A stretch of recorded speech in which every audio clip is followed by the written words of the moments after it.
में जाहिर बात है कि खुशी है और स्वाभाविक तौर पर अब उनकी नई मांगें भी हैं। इस वक्त हमारे साथ सुप्रीम कोर्ट से जी मीडिया संवाददाता अरविंद सिंह लाइव जुड़े हुए हैं, सीधे उनकी तरफ चल रहे हैं। अरविंद, अदालत के अंदर आज किस तरह की दलीलें याचिकाकर्ताओं की ओर से रखी गई और अदालत ने किन बिंदुओं को लेकर अपनी राय और आदेश स्पष्ट रूप से दिया है? देखिए राम, आज सुप्रीम कोर्ट में जो सुनवाई चली है, अगर उसको समग्र रूप में देखें तो हाई कोर्ट ने बजाय इस दावे की समीक्षा के कि आखिर जमीन किसकी है, स्थानीय निवासियों की है, याचिकाकर्ताओं की है या फिर रेलवे की है, बजाय इस दावे की मेरिट में जाए, इस पूरे मामले को मानवीय पहलू से देखा है। कोर्ट का यह कहना था कि अगर ये मान भी लिया जाए कि रेलवे की जमीन है, तब भी 50,000 लोगों को रातों रात नहीं हटाया जा सकता। 7 दिन के अंदर जिस तरीके से पैरामिलिट्री फोर्सेज की सहायता लेकर के लोगों को हटाए जाने की बात कही जा रही है, उन लोगों को जो 50-70 सालों से यहाँ पर रह रहे हैं, ये गलत है। दूसरा, सुप्रीम कोर्ट का यह कहना था कि इस पूरे मामले में यह भी देखना होगा कि आखिर इतनी बड़ी तादाद में अगर लोग इतने सालों से रह रहे हैं तो आखिर उनके पुनर्वास की व्यवस्था क्या की गई है। कोर्ट का यह कहना था कि 2 तरह के लोग हो सकते हैं। वो एक ऐसे लोग जिनका जमीन पर वैध कब्जा है, यानी जिन्होंने या तो लीज के जरिए या फिर ऑक्शन के जरिए जमीन पर मालिकाना हक हासिल किया है। दूसरे वो लोग हो सकते हैं जिनका जमीन पर वैध कब्जा नहीं है। इन दोनों लोगों को अलग अलग कर देखने की जरूरत है, लेकिन दोनों के ही पुनर्वास की जरूरत है और सरकार को, सरकारी अथॉरिटी को उनके दावों की पड़ताल करनी चाहिए। यानी सुप्रीम कोर्ट ने माना कि हाई कोर्ट के आदेश के मुताबिक जिस तरीके से एक चेतावनी दी गई कि 9 जनवरी तक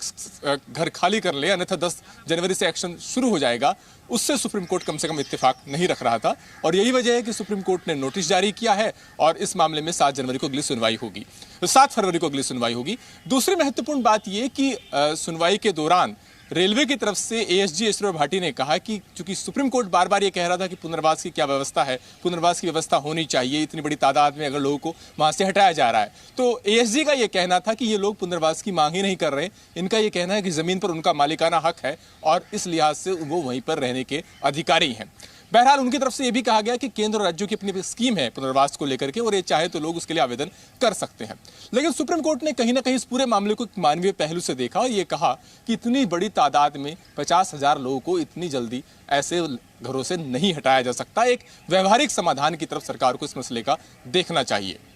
बिल्कुल, ये बहुत ही महत्वपूर्ण है। और दूसरी बात यह कि 1 महीने का वक्त है, नोटिस राज्य सरकार को भी गया है अरविंद, और रेलवे को भी गया है।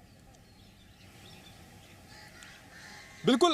एएसजी का ये कहना था, हालांकि सुनवाई के दौरान दोनों को जवाब देना है लिखित में जो याचिकाओं में जो सवाल उठाए गए हैं, क्योंकि याचिकाकर्ताओं का ये कहना है कि वो पिछले 50-70 सालों से यहाँ पर रह रहे हैं और उनके पास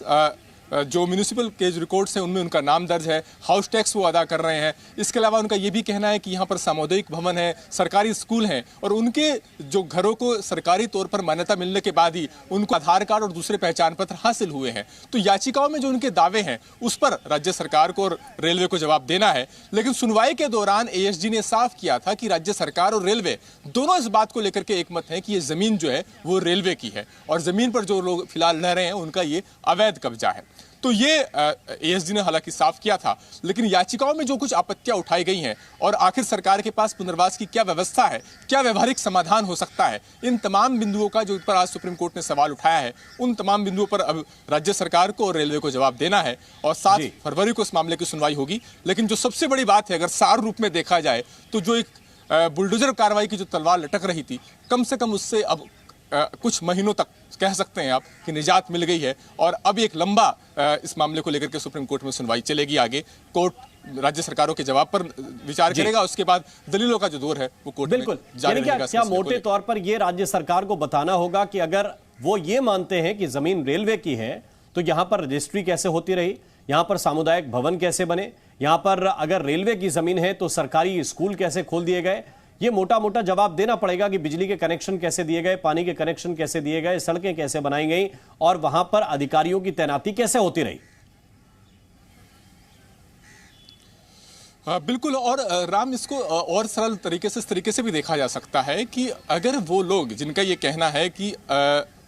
उन्होंने ऑक्शन के जरिए या लीज के जरिए जमीन को हासिल किया है, लेकिन इसके बावजूद अगर रेलवे ये साबित कर रहा है कि जमीन उनकी है तो उनको हटना पड़ सकता है। ऐसा नहीं कि अगर वो किसी तरीके से उन्होंने दस्तावेज हासिल कर लिए हैं तो उनका वैध कब्जा हो जाएगा। लेकिन कोर्ट ने ये कहा कि याचिकाकर्ताओं का बार बार ये भी कहना है कि हाईकोर्ट ने उनके पक्ष को गौर से नहीं सुना, और ये मामला इतना सरल नहीं है। ऐसे लोग जिन्होंने ऑक्शन से जमीन हासिल किया, लीज से जमीन हासिल की है, सरकारी अथॉरिटी को उनके दस्तावेजों को परखना चाहिए और एक व्यवहारिक समाधान की तरफ देखना चाहिए। कोर्ट ने यह भी कहा कि दो अलग अलग तरह के लोग हो सकते हैं, जिनका वैध कब्जा है, जिनके पास वैध दस्तावेज है, और ऐसे भी हो सकते हैं जो उनकी आड़ में अवैध तरीके से यहां पर रह रहे हैं, लेकिन पुनर्वास दोनों को चाहिए। तो कहीं ना कहीं अभी कोर्ट ने इस बात पर जोर दिया है कि बिल्कुल कम से कम फरवरी तक की तो इस मामले को लेकर राहत है। अब आगे की सुनवाई के हिसाब से निर्धारित होगा कि इस पर आगे क्या सुप्रीम कोर्ट का आदेश होता है। बहुत बहुत शुक्रिया अरविंद सिंह आपका इस पूरे अपडेट के लिए।